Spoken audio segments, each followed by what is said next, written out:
And the problem is, one of my biggest pet peeves on links is how long it takes. I don't want to wait 4 weeks to get a guest post.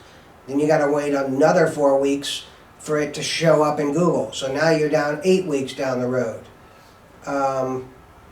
That's just one of my, I don't have the patience to wait for guest post companies that take a long time. I mean, some of them can get guest posts in 2 weeks. So, there's good companies out there to do guest posts. The problem with the guest post is that you're putting a link and you're getting a guest post on a website that puts up 30 guest posts a day for the last 2 years. That's a lot of pages. So by the time you get your guest post put up, you're so far away from the home page. Let's say it's a DA 40. Well, that's really good if you're getting a link on their home page, or even a link on a page that is linked to from the home page. But by the time on most of these guest post sites, your link is going to be thousands of pages away from the home page. So you get a little teeny bit of the domain authority from that 40, let's say. That's a thing that a lot of people don't think about. So all of that power that's making it a DA40 is spread out every single time there's a new guest post put on there. There's a little less link juice that's going to me. So I'm going to look for how close I can be to the home page, like link from the home page to a category, and I'm on that. My post is going to be somewhere on that page, or maybe, hopefully, something that gets a link from that page, maybe three steps away from the home page. But most of these big guest post sites, there's posting so many things a day that the amount of power or link juice or whatever people call it nowadays that you're going to get on your post is a little teeny minuscule amount. So, how close is it to the home page where all the DA is a big factor. Seed sites. So a site that you're looking to get a link on could be a DA40. I would say that may have no seed sites coming into it and still be a DA40. So it counts to look at what sites are linking to that blog that you want to get a guest post on. For me, I would rather have a blog that's a DA20 with only 100 links coming into it, but it has seed sites linking to it. To me, that is a better blog to get a post on than something that's a DA40 that's got 2,000 links coming into it, all from sites that are no seed sites at all. So seed sites are New York Times, Harvard, just kind of a few examples. Government sites are seed sites, like for a drug rehab center. You want the government website about drug rehabs. That's a seed site. For food type of things, like FDA, probably sites that they link off to are seed sites. New York Times, USA Today, big colleges like Harvard or Stanford, some of those are seed sites. Now, just because a site has a .edu on it doesn't mean it's worth anything. Because nowadays, you can see, okay, wow, that blog has edu links to it, but those are not links that get any of the PR, because if they set up new subdomains on that .edu site, that has none of the link juice from the real site. All it is have that domain name in the name. So unless it has to have a link to it somewhere from the home page or from where the links are coming into.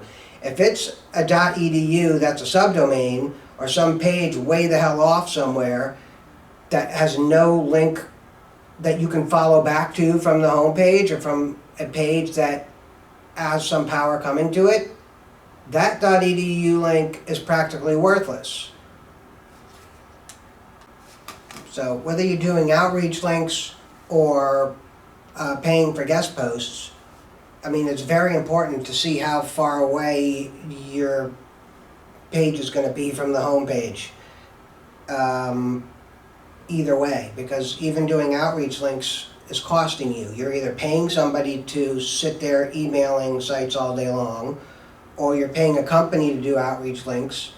So either way, you're spending on links. Doesn't matter if it's actually paying for them or not. It's still costing you.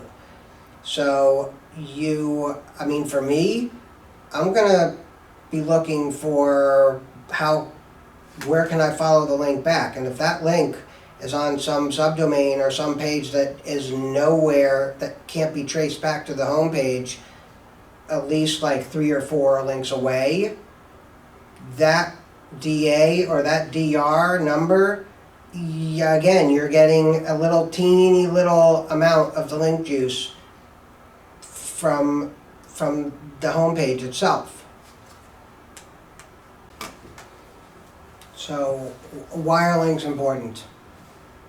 Okay, so depending on how much information you take in from YouTube or from blogs or Facebook groups or any other information source on links and on SEO, you get different opinions on links. I mean, in the worlds that I deal in, which is drug rehab, CBD, Kratom, these sites, links are hugely important and are probably the #1 ranking factor in heavy competition type niches like this. I'm sure there are many niches and many products where you can rank without worrying about getting links. So it just all depends on the competition and your competition that you're going to be fighting against. So links can either be hugely important or less of a ranking factor. It's all relative. So yes, the information out there that says links are not that important and you can rank without worrying about getting links, it's not that that's false information. It's that it's all relative as to what niche you're in and to what keywords you're trying to rank for.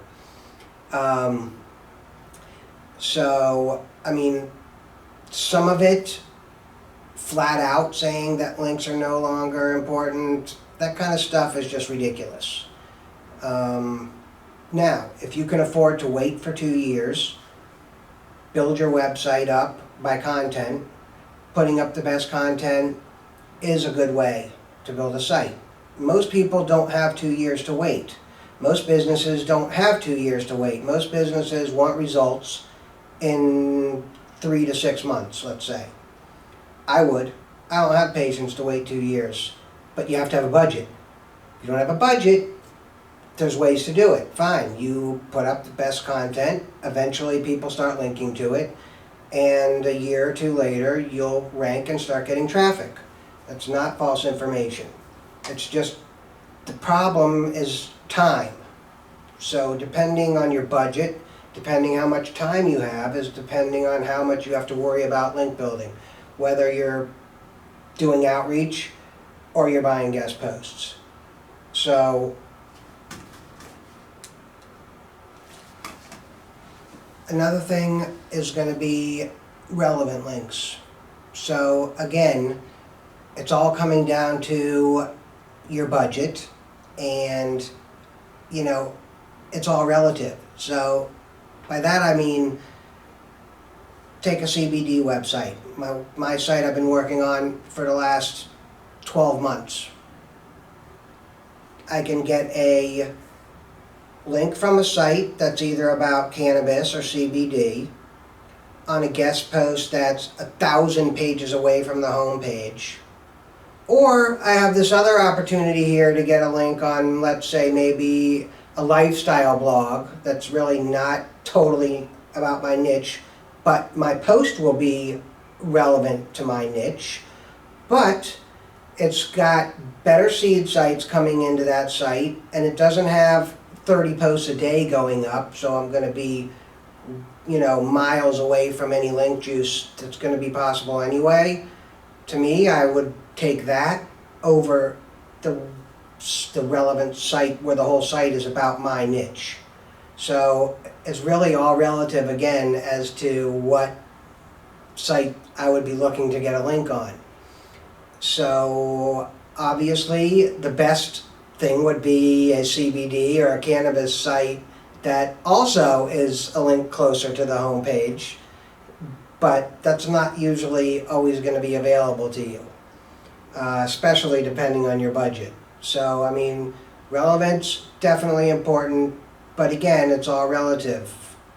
You may not get as much power coming from a link that's not totally relevant to your page, but the amount is going to be more than you're going to get from a link on a page from a really totally relevant website where the amount of link juice you're getting is like a tiny minuscule amount, since that site posts 30 pages a day for 2 years.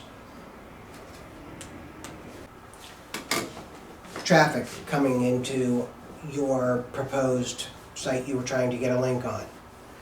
So I don't know that any Google patent says anything about sites with traffic being more powerful than sites with no traffic.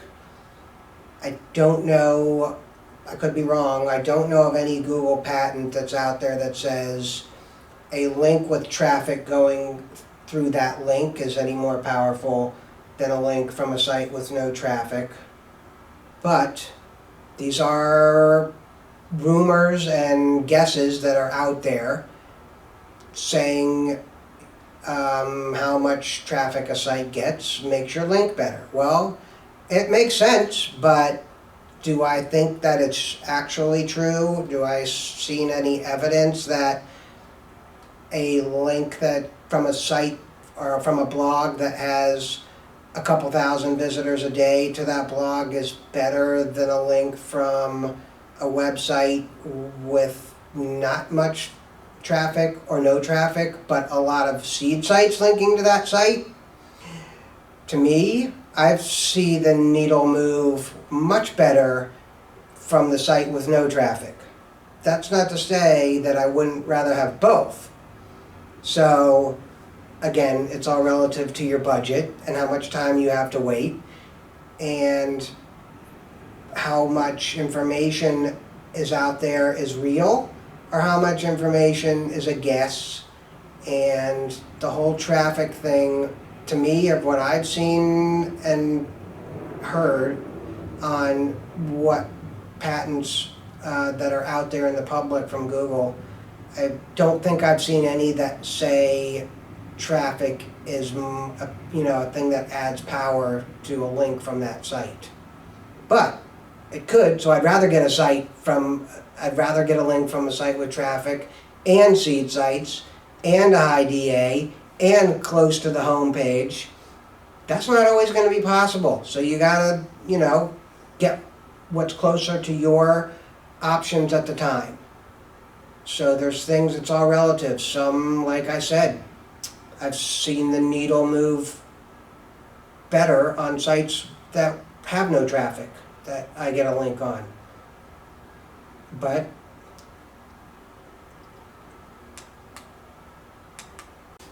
I have an option. Here's site A, here's site B.